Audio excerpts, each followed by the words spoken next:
going on, man? This is Ice Enigma. Yeah, and this is T Enigma, and this is Enigmas Unchained.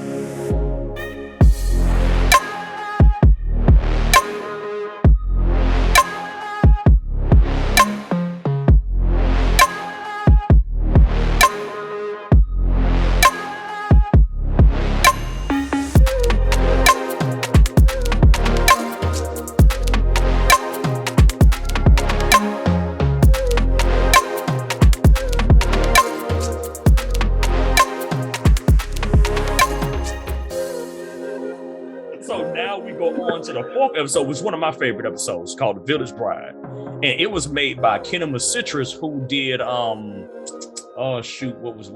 Oh man, it's right on the tip of my tongue.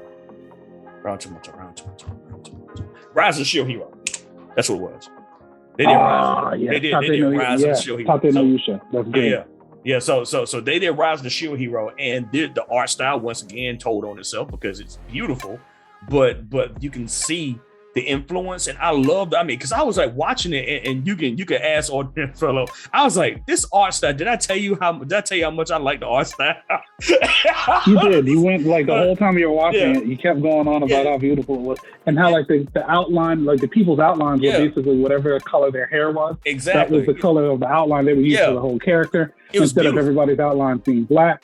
They had a lot of depth of field stuff too, so the environments were enormous. It was very well conceived. It was very good. Yeah. So pretty much the story for this one, this is after the Great Purge. There is a Jedi. I think her name was just simply F, if I'm not mistaken. I think it was just F. And there was this guy named Valko. He had this, he had like the old school Ronin hat on, and he had called her down because apparently there's a couple. Haru and Asu, I think was the boy name. They were they were about to be married, but they agreed to give themselves away to the bandits in order for them to leave everybody else alone. And throughout the episode, pretty much it's pretty much like probably half the episode is them just reconciling the fact they have to do that. Haru's little sister, couldn't remember her name, started with an S. Saku, thank you, sir. Yeah, like Saku was like, look, y'all ain't got to do this. Like, we can really fight back, you know what I'm saying? So and Haru's like, no, we want to do this without violence. We don't want you guys to get involved in this. But Saku pretty much still like, nah, they're gonna catch these hands. So but what ends up happening is that like the what's the name of it? The bandits, they reprogrammed separatist battle droids. And they pretty much found out that Saku and a couple other people were actually trying to, they chose violence for the most part. And when it was time for Haru and Asu to actually give themselves away, that's when they brought out Saku and her crew, and they were about to clap them. And that's when like F just went off. Oh my goodness. And it's I think it was Valko that threw that hat down there, and the sucker was a missile. That joint, yo. I was like, give me all this. So yeah, but they went down there and just raised, they tore suckers up. And she popped the lightsaber. Oh my goodness, it was so pretty. I mean, so I mean, like the way that they did this, which I'll get to this in themes, is like there's a reason why they pop the lightsabers in each one of these a particular way. She sliced your boy's hand off. I think it was his hand. I think it was his hand. She took his hand, and the guys, they fled the planet, and pretty much it went down to like, she was hiding there. This is after the Great Purge, so she's not supposed to be seen. So she chose to depart the planet. So she, like, after she helped save the people, she left, and that's how the episode ended. The story was very simple.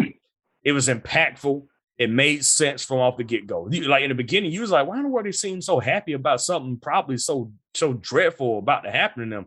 And you realize it's because they were like, look, we would rather just go ahead and give ourselves away than have all this stuff fall on y'all. And at the same time, Jedi Evans in the background just watching, pretty much in the limbo of like, should I intervene?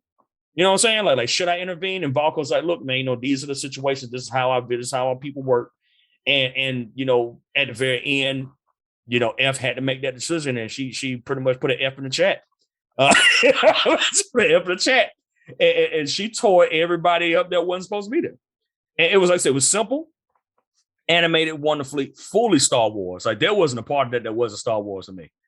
It's true. Yeah. You know what I'm saying? Like that was that she was a Jedi. Like, she was a Jedi, because even her thought process, like her stoicism, even in the midst of there being danger, but choosing to do what's right, is very Jedi.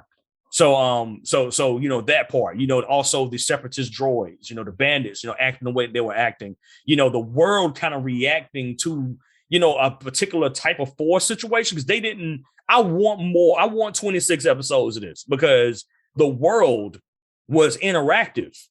You know what I'm saying? So I'm like, I need some more out of this. So I give this an A. I thought it was lovely. I really, A+. I thought it was a lovely episode.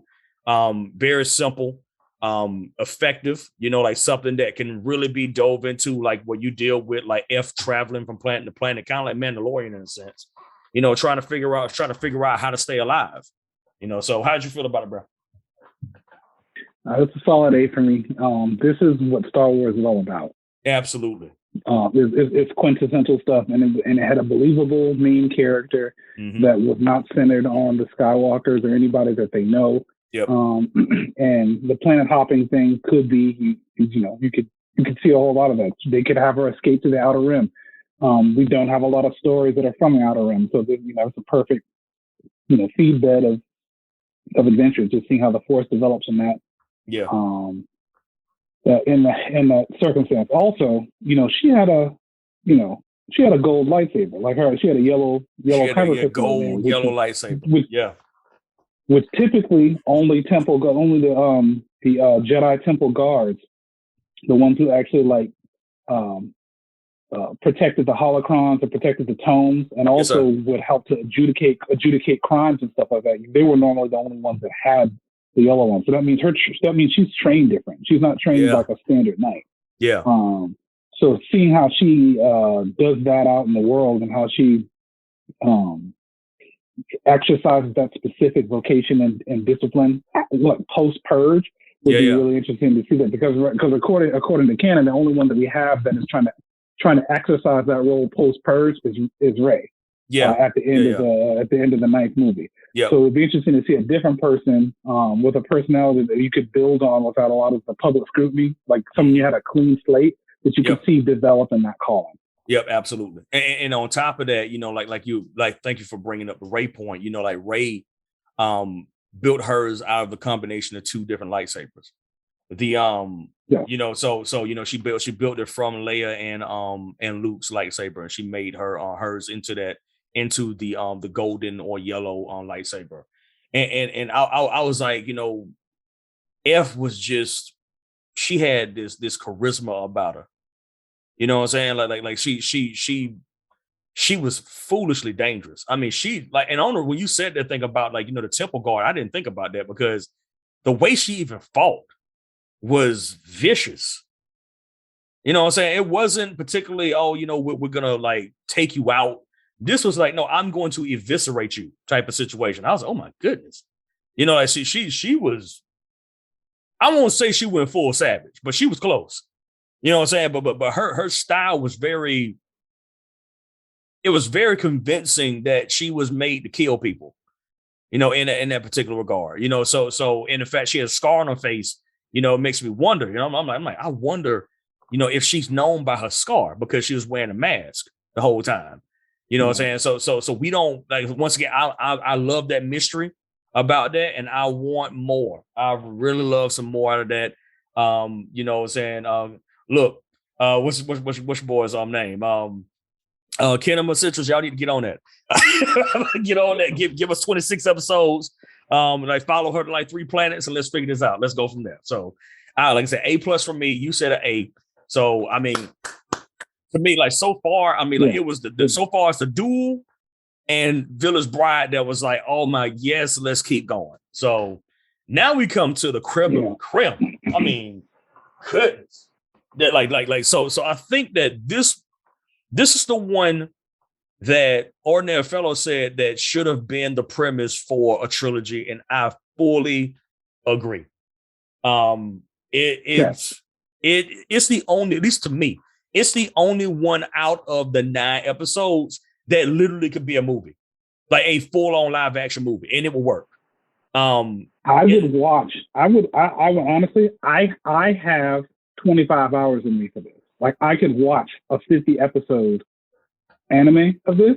I could. I think I have 25 hours in me for the Ninth Jedi. A shout out to Production IG, because Production IG were the ones that animated this. It was stellar.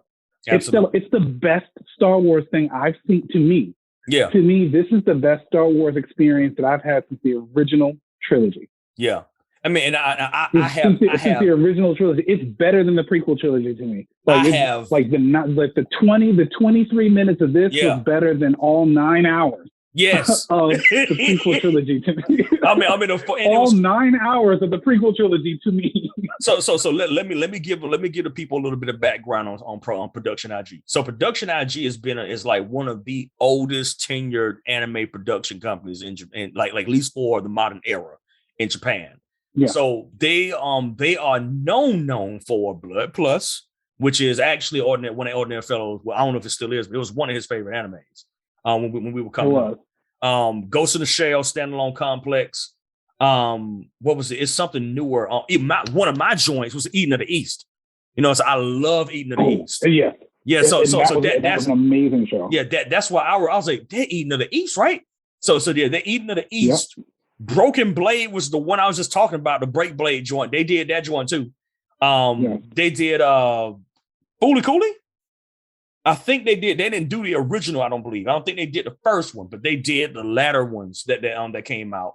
And I think a newer one would be Haiku. It's a newer one for people. So they did more. I can rip out a few others. They got Moriarty the Moriarty as well. They got Senator Pirate Princess, Psychopath 3, Bleed, the redo of No Bleed. Case Files, in 2021, 221 Kabichuko. That was amazing, because that was another The Legend of the Galactic Heroes. They did redo Fooly Cooly. You're right about that. They've got a crazy resume. Yeah, they do. I mean, like I said, they have crazy resume. They got receipts. We're only talking about anime. We ain't going to OVAs and movies. You know what I'm saying? Like they got a grip of those too. They got so many of them. Yeah, I mean, so the fact, and this is, I got to say this from the bottom of my heart as an anime head, man. I think Ordinary Fellow will agree. It's dope when you see the folk that have done the most for anime fans get they shine. Okay. Yeah. This to me, they deserve their flowers. They deserve the flowers. They deserve to make this story. This story. My goodness, man. Okay, so let me set up the premise. I didn't know this. I saw this in the synopsis. This is after Rise of Skywalker. Okay. This is actually at the tail end. So I'm like, shoot, we've already, so we've already set this up. I'm like, let's go. I mean, so we know it's after Rise of Skywalker. And there are a bunch of quote unquote Jedi meeting in a I don't know if it wasn't a temple. It was what was it? It was a guy. I would say let's back up even a little bit more. So it is after the Rise of Skywalker. The Jedi have increased in number, so apparently Rey did her job. But lightsabers have disappeared from the galaxy. Yeah. So there's only a handful of them, and they're only made by smiths. Jedi are not making them on their own anymore as part of their ritual for becoming fully established Jedi Knights. So most of the Jedi who are roaming around don't have lightsabers. By the way. Like, it makes sense because no offense to Rey, but if Rey's the only one really left, like really doing this, she I don't even know if she really learned how to make it fully. You know what I'm saying? Outside of like actually using materials that she had between two different lightsabers, but like building from scratch. And that's something I can't call. I'm not, that's like no shot, no shade. I'm just being real. Like, for the story that we were given, we were never really shown her actually receiving a training to build a lightsaber. Knowing to go to Elum. I thought it was Elum. ice planet. And Ilum is gone. Yeah, they'll say it's gone now. Gone because it was converted into a kyber crystal weapon to blow up planets. Exactly. So it's so that's gone. So where do you go to build a lightsaber now? You know what I'm saying? So that the fact that they took just those scraps, from different types, and they're like, let's okay, we know we don't have a person that makes lightsabers anymore because Jedi Order pretty much collapsed with Luke Skywalker. Luke Skywalker wasn't teaching anybody how to do anything else. So Rey came in. Rey inherited 3 lightsabers. Yeah, had processed that. Like, right. Is it 3? Yeah. One of them was destroyed, and then she got the additional 2. Yeah. So she's working around like 3 lightsabers, but she never really had to build one on her own. So yeah, but back to you, man. Yeah, you're right. Lightsaber Smith has to be the only ones that make them, and they were which I would say that's a rule breaking concept, but it's kind of not, because during the what they're calling now the high era or whatever, during that era, and then even prior to that, in what's now considered Star Wars Legends, the expanded universe, you did have others that were constructing lightsabers. The practice of making lightsabers, being able to complete your training, was something that happened during during his tenure of in terms of like where that became a requirement. That was largely happening during his tenure as the the highest ranking member of the Jedi Council for over 1,000 years. Yeah. And so you're back to this point now where other people are making lightsabers, but kyber crystals now are hard to find. So there is this one planet, we find ourselves on a planet where it has a store of kyber crystals, and you have a kyber crystal, you have a lightsaber smith. Another thing they're doing here that it never happened before. Yeah. You have this young girl who is the daughter of a lightsaber smith. Yeah. And he's trying each lightsaber as he makes them. Yeah. Mm-hmm. And as he finished the last one, he turns it on and it's blue. So we would assume these lightsabers are constructed the same way a standard one is. He's got a blue kyber crystal in there. Yeah. We're good. Yeah. But then when she picks up the same lightsaber that he just finished, his daughter, and she tries it, it turns into like a black-green blade. Bro, it was so dope. And it's also translucent too, so it's not a fully formed blade. Yeah. Yo, look, that thing was fire. Before. That was fire. I was like, what is happening right now? So in the fact that her father responded saying that you'll develop even stronger in the Force. Your connection is strong, and it's not fully developed. And oh man, I mean, it was. And the fact that like you were just talking about with the kyber crystals, that the color resonates with like your being. I love that. I really do like that perspective better, because especially we're going into this new future where kyber crystals are like literally a few and far in between. You find that multicolored crystals just don't make sense anymore. So I know that's a huge part of the lore. Yeah. I'm not saying that it's dead. But as far as what we've seen inherited after Palpatine, that makes the most sense to just say, all right, you don't be getting no purple ignis no more. I mean, ingots no more. Like that's you ain't finding them again.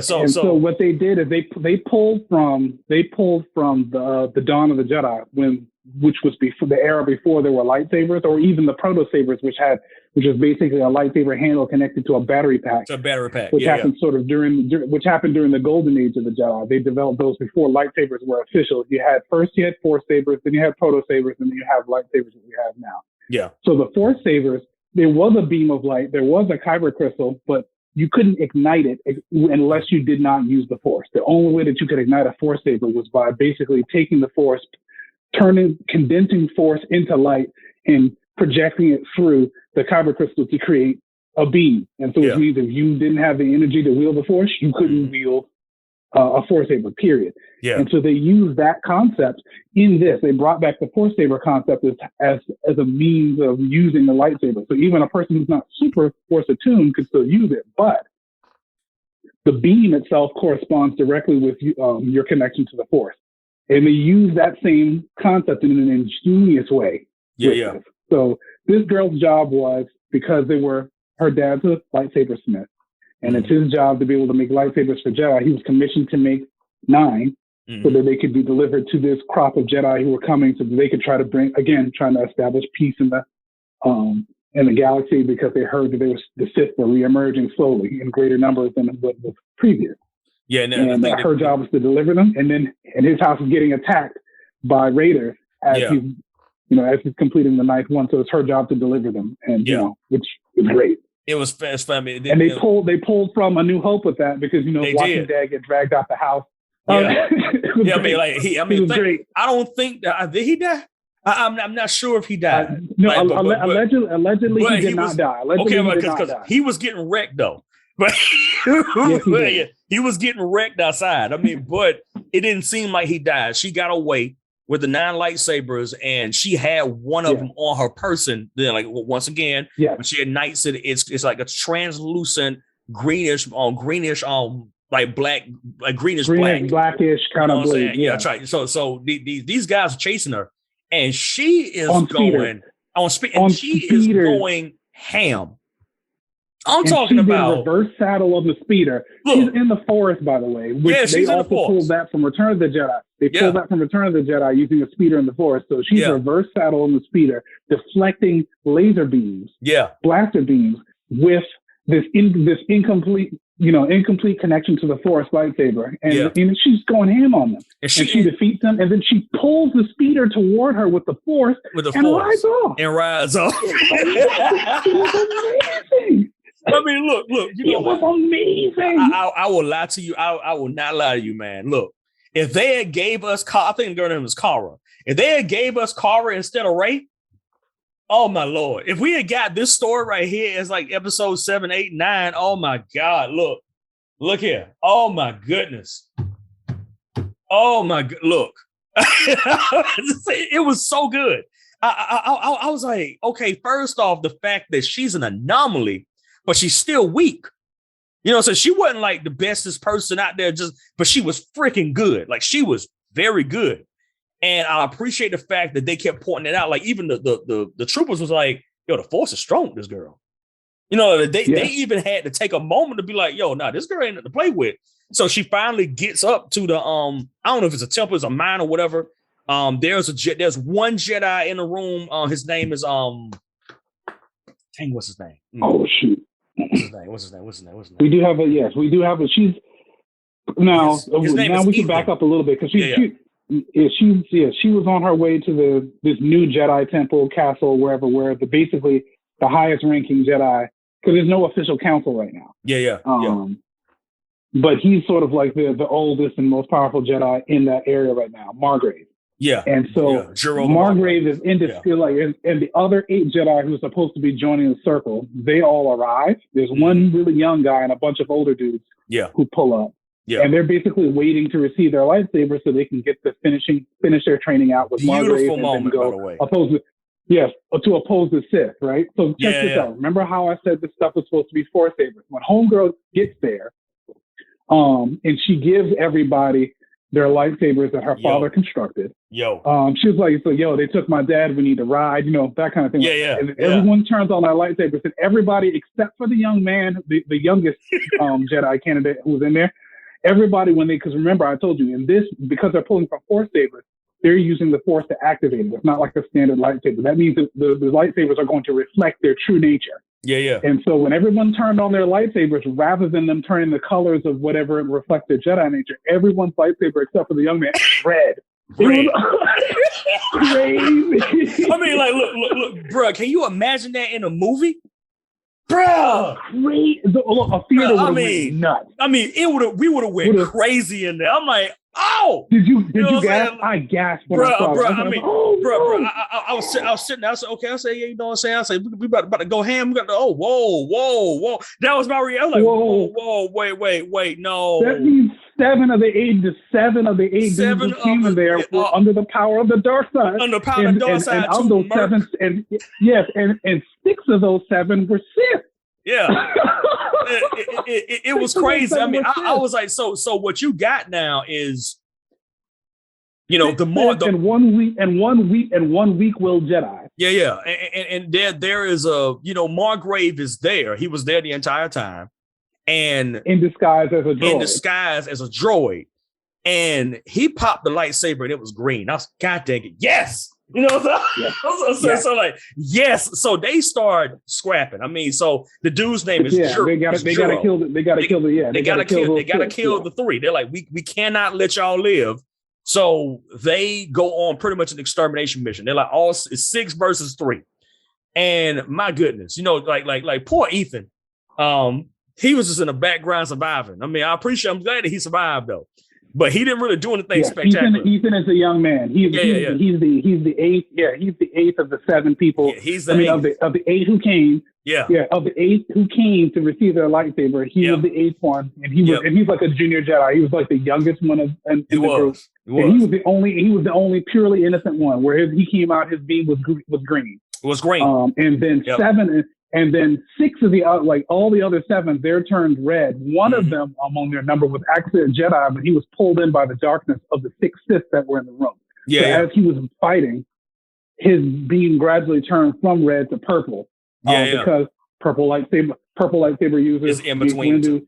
Their fighting style, they pull themselves onto the dark side. Yeah, really, really close to the edge of the dark side to enhance their fighting style, so they can be really, high level prowess in combat. You see that with Mace Windu. You also see it with the Force Hound in Dawn of the Jedi. They really pulled on that a lot because he uses the dark side as part of his saber stance.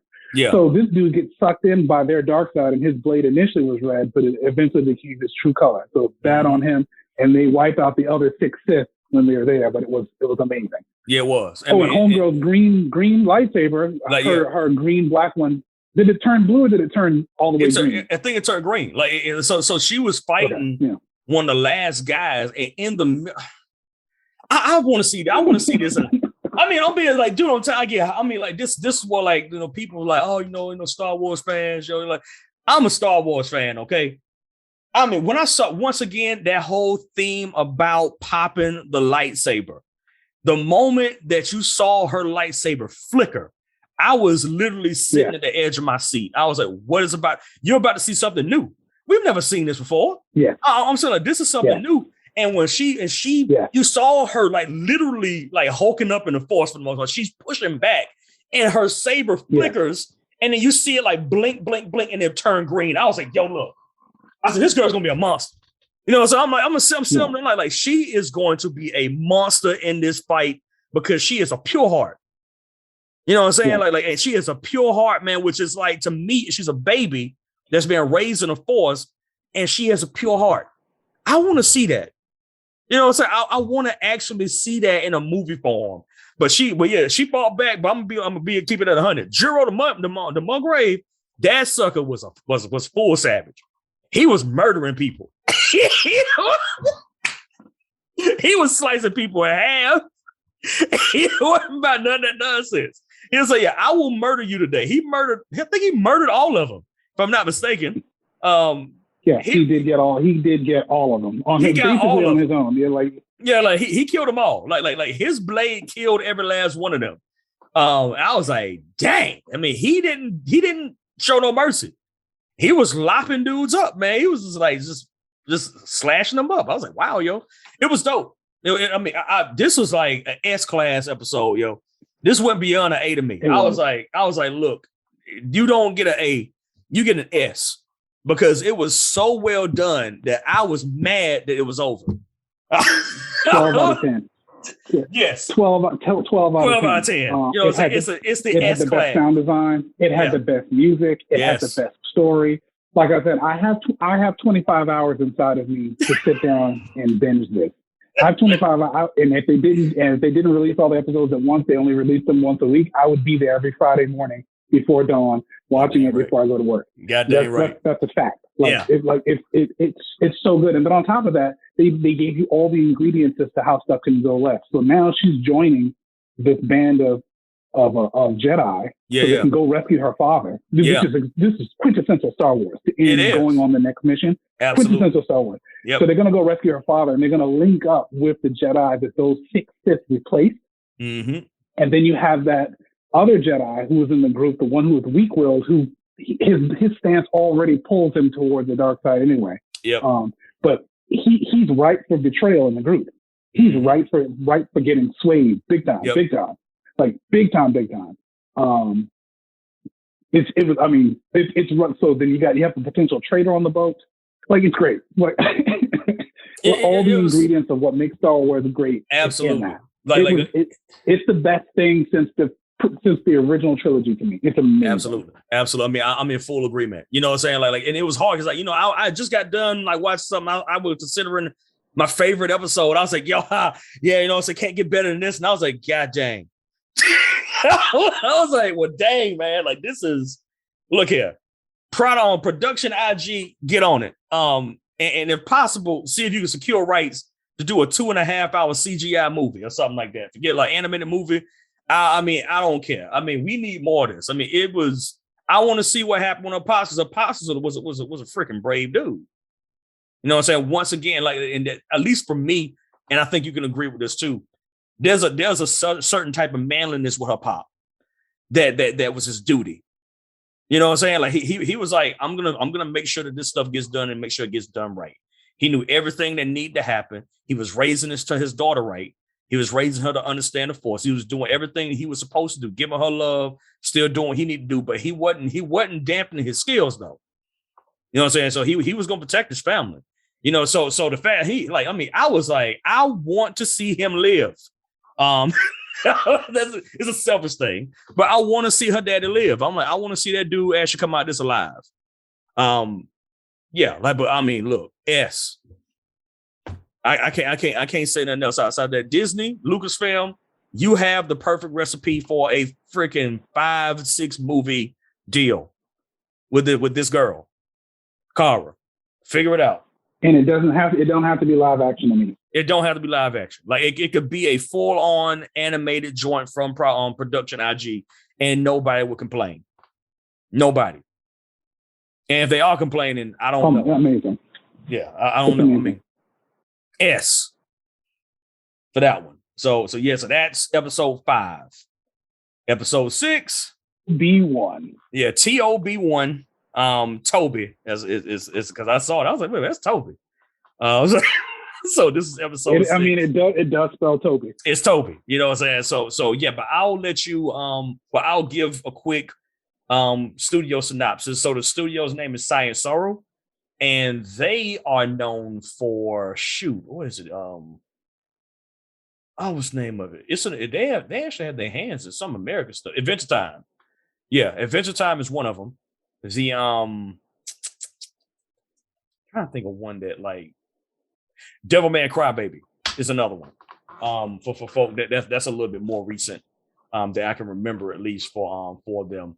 So they have some years in this. They're not deep in production, but they have enough. I think they were like, if I'm not, let me pull this up real quick. Let me see. Science Horror they were built in 2013. So they're not 10 years old. So they're kind of new. They're pretty new. Yeah, like when it comes to development. So yes, sir. So now the floor is yours. Talk to us about TOB1. All right. So you have this elder Jedi master who is on a desolate planet, and what he's trying to do is he's trying to terraform the desolate planet. That's kind of his life's work while hiding out from the Sith. Mm-hmm. It is suggested that this timeline is somewhere between A New Hope and Revenge of the Sith, simply because the main antagonist is an Inquisitor. Yeah. So he's kind of hiding out. He's devoting all of his time and energy, and to assist him in this process, he created an android with artificial intelligence out of materials he found on the planet. Mm-hmm. And basically is trying to raise this little android up to not only to help him complete his work in terraforming the planet, but to perhaps maybe even act as a Padawan. Yeah. Throughout the course of this man's life, he's always, spouting off axioms of the Force about what it means to be a Jedi and everything. But he's always forbidding our little mechanical boy from going down into the basement where all the secrets and stuff are. So for the most part, he's telling this kid about the Force, telling him. And so for a good chunk of time, allegedly this little android goes all over the planet because he was told that the Force was in every living thing and every object or whatever that was, in the universe, which, you've heard Qui-Gon Jinn say a similar thing. Mm-hmm. This kid goes all over the planet testing all the materials, looking under every rock and everything, trying to find the Force, but couldn't find it. Yeah. The timeline is kind of murky because it's not really clear exactly how much time passes during his phase of trying to find the Force. But we do know that quite some time passes, and they have been detected by an Inquisitor. Yeah. He's trying to find his master when he returns from his journey, and it turns out his master is chilling in the basement because the Inquisitor is in a Star Destroyer over the planet and detects his master's Force power down below. Yeah. His master hides him and then faces the Inquisitor. The kid is down there with his master's lightsaber inside of a box for a really, really long time. We don't know how long he's been down there. We know it was long enough for his master to be killed. Yeah. And long enough for the terraforming project for the planet to work. Yeah. We don't know how much time that is. We just know he's been down there a really long time. When he comes out, he can see that there's a burial site where his master was, and the planet has finally been completely terraformed, that the project works. The Inquisitor, which I don't know why he would return, but has returned, and notices that there's a little lightsaber wielding android is there, and the little guy wants to avenge his master, and also, wants to know more about this Force stuff. So he's the Sith Lord. Well, he's not Sith Lord, the Inquisitor. He definitely seems to be more machine than human at this point. And I mean, like, way even beyond where Vader was, and way beyond where Darth Revan was. I actually misstyled. I was like, I think that he actually is a droid. So at least I mean that was my take. I was like, I think this guy is a droid, like TOB1 is a droid. Weird. Yeah, I mean, I could be wrong about the Inquisitor, but I'm not wrong about Toby. TOB1. No, I'm not wrong. He's an artificial. He's a droid, artificial intelligence. Yeah.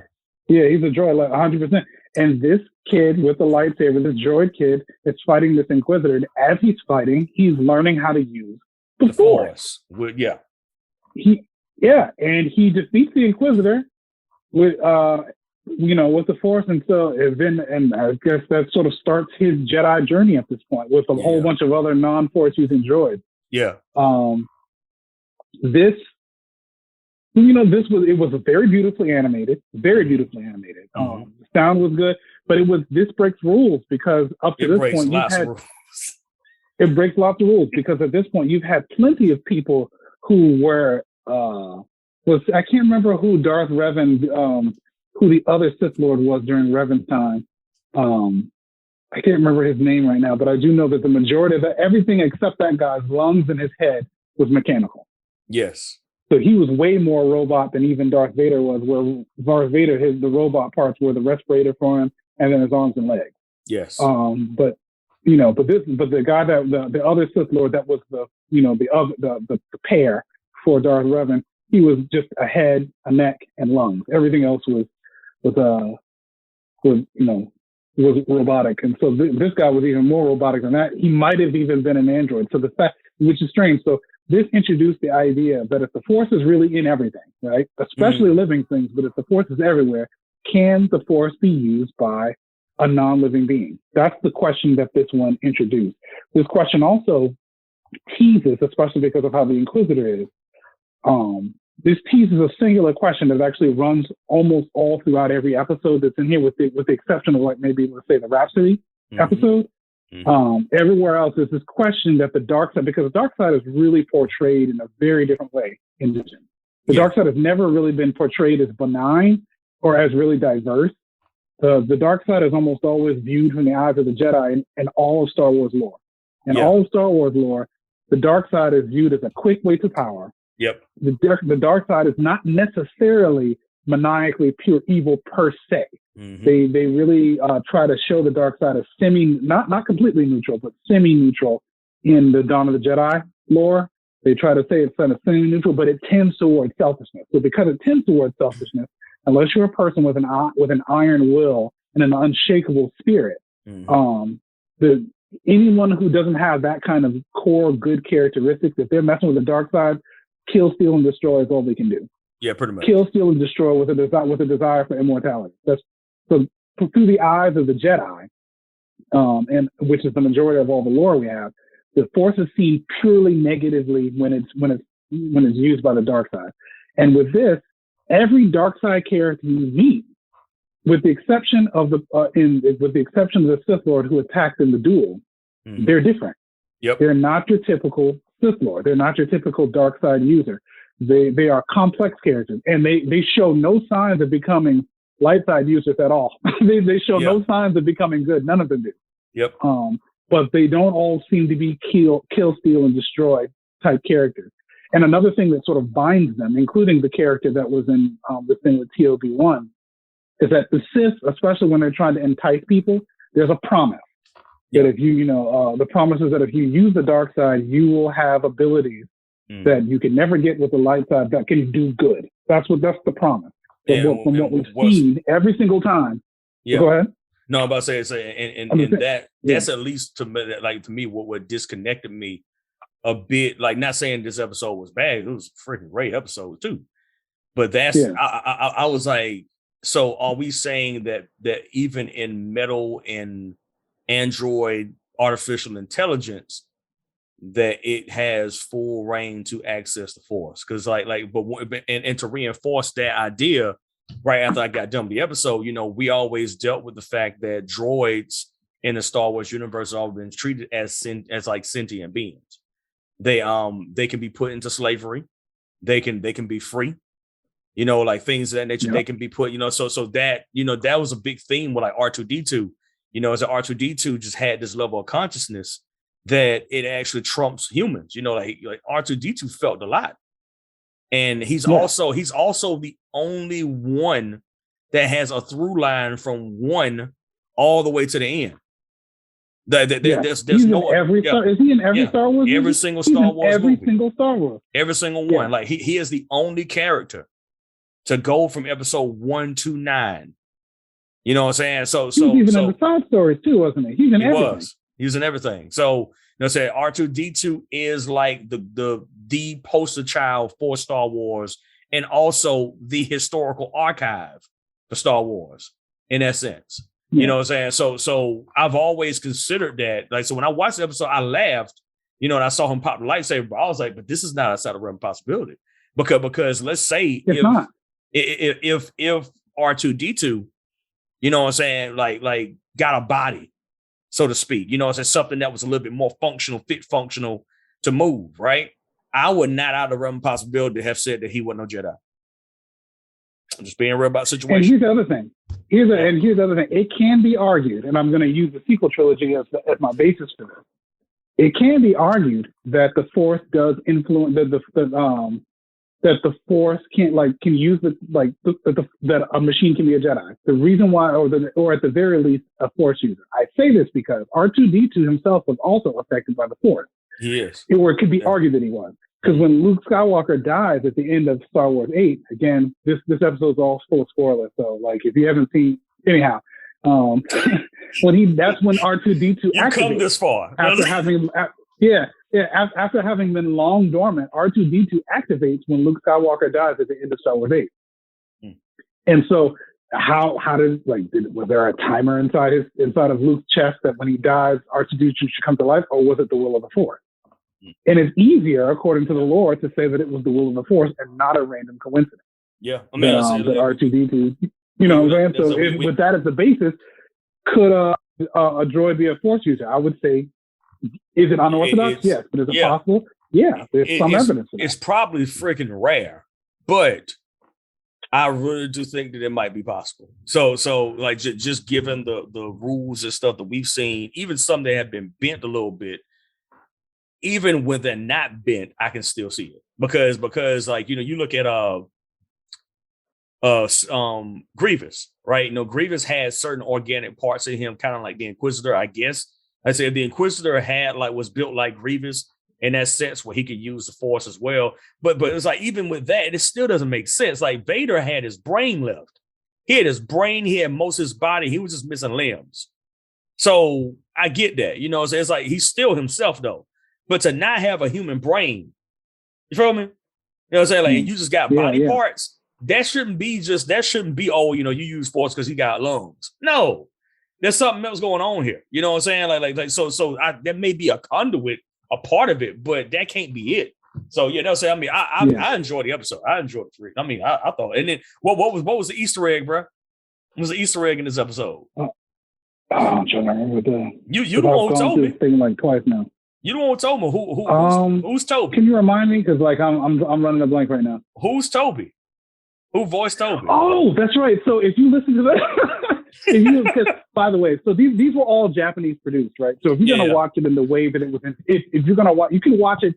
It has like 10 different languages, or something like anywhere between 6 and 10 languages that you can listen to the thing. Absolutely. But if you want to watch it in the way that the creators intended for it, you shouldn't watch it in a dub, in an English dub. You should watch it in the Japanese dub with subtitles, because that was the way that because these are all Japanese companies that made these episodes. So if you want to watch it as intended, you will do this. So a super geeky fan is that you'll notice just like a little Easter egg thing, is that the Japanese voice for Toby in this is the voice of Goku and Gohan and Goten in Dragon Ball Z and Dragon Ball Super. Absolutely. And also Dragon Ball GT, like the kid.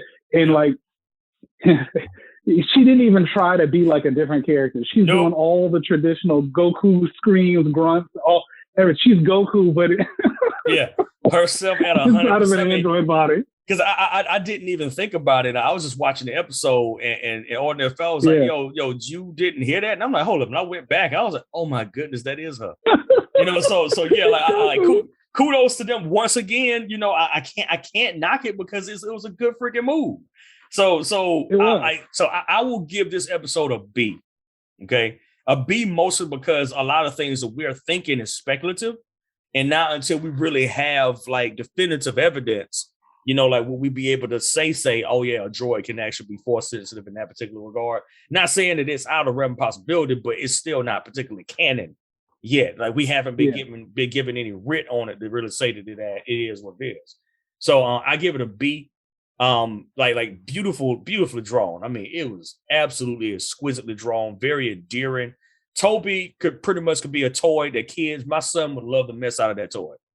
I mean, it would sell like, I mean, I'm like, if they're not making toys now or visions, they are fools, because there's at least 4 episodes. I would say there are 3 things with visions that I understand one of these legs because they really are trying to strengthen Disney Plus. They are hitting Disney Plus hard, trying to strengthen it as a streaming service.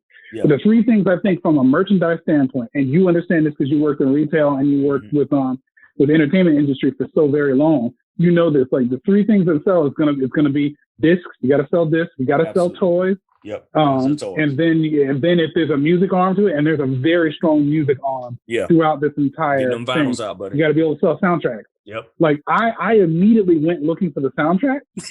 And I did. Like I'm talking about, I was halfway through episode 3, and I was already looking for it, and I was mad because they pulled this this is the second time Disney's done this. They pulled the same thing. Actually, the third time, because they did this with The Rise of Skywalker, where they really lagged getting the soundtrack out for it, which they did not do that with Star Wars 8. So they lagged getting the Rise of Skywalker soundtrack out, and then they changed the soundtrack as well, because they changed the track listing and they subtracted 3 or 4 songs that were in the original cut of the Rise of Skywalker, but they did not put in the final thing. So I was mad about that. And then they did the same thing as well with Fallen Order. They waited to almost 2 years after Fallen Order came out to put the soundtrack out. Almost 2 years. And so basically people were just putting the game on for 6 hours and just going to different locations and ripping the music. That's how people were getting the music for it, because Disney just failed to put the soundtrack out. It took a petition. It took 500,000 signatures.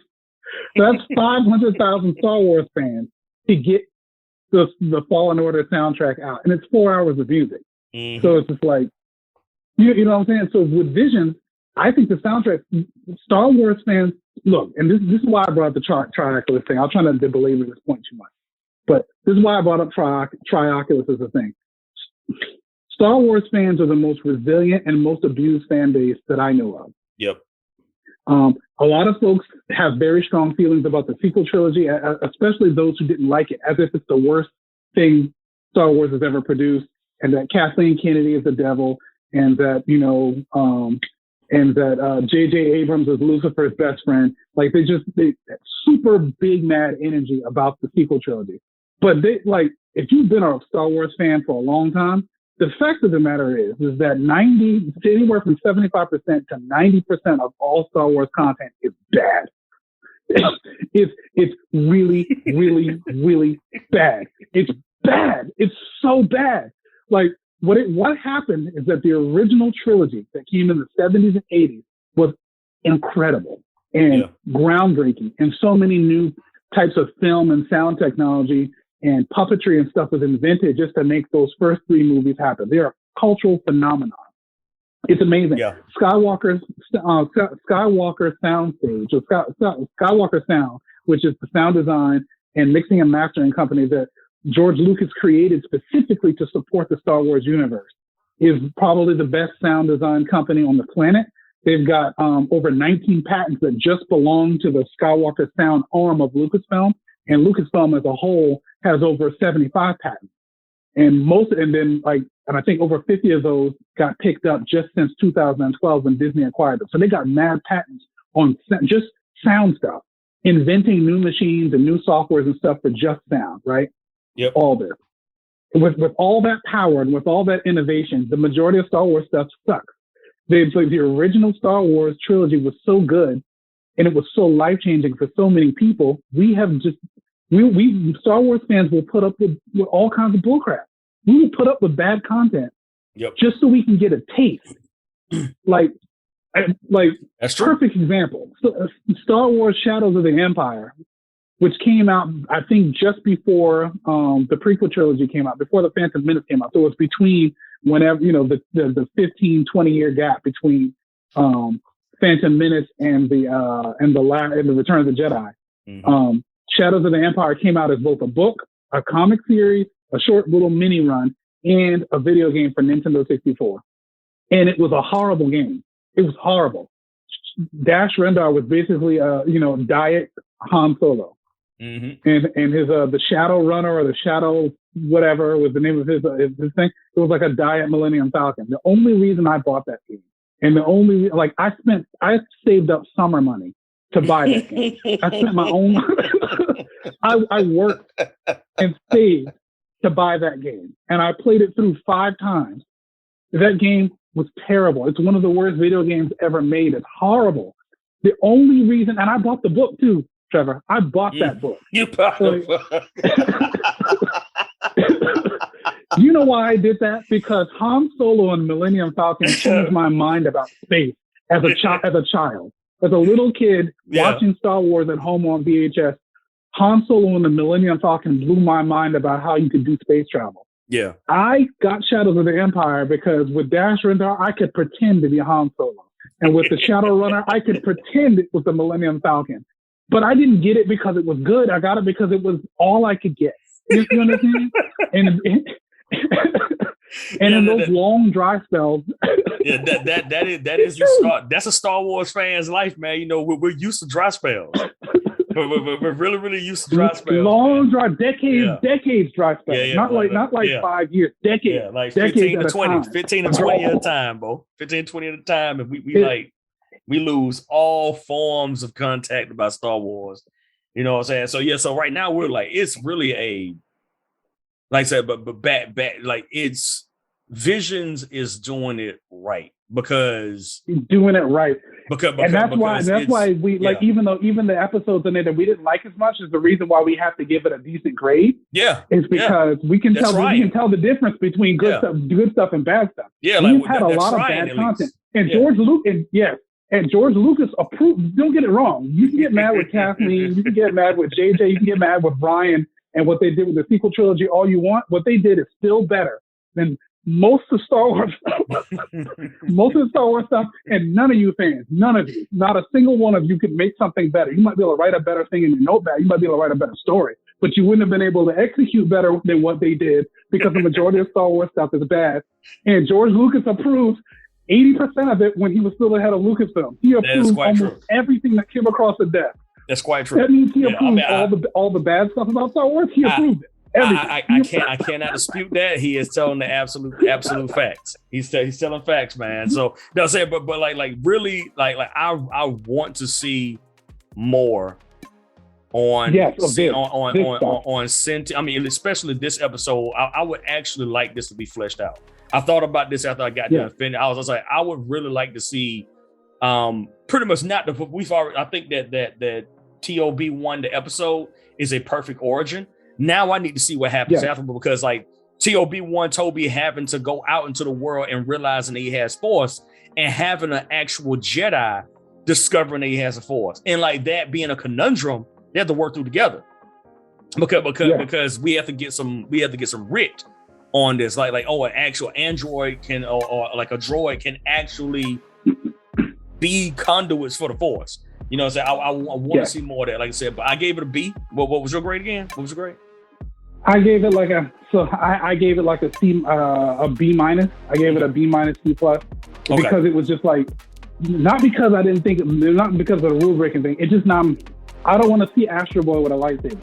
I do want to explore the concept. Yeah, because that's what it looked like. It was like Goku voicing Astro Boy with a lightsaber. Absolutely. I mean, and I have no beef with it, but I don't want a long situation out of that. I would like to have like a really short OVA, like maybe like a 3 to 4 part OVA, 45-minute OVA for each one. Just do that. Just to get it like kind of like Gundam Unicorn and stuff.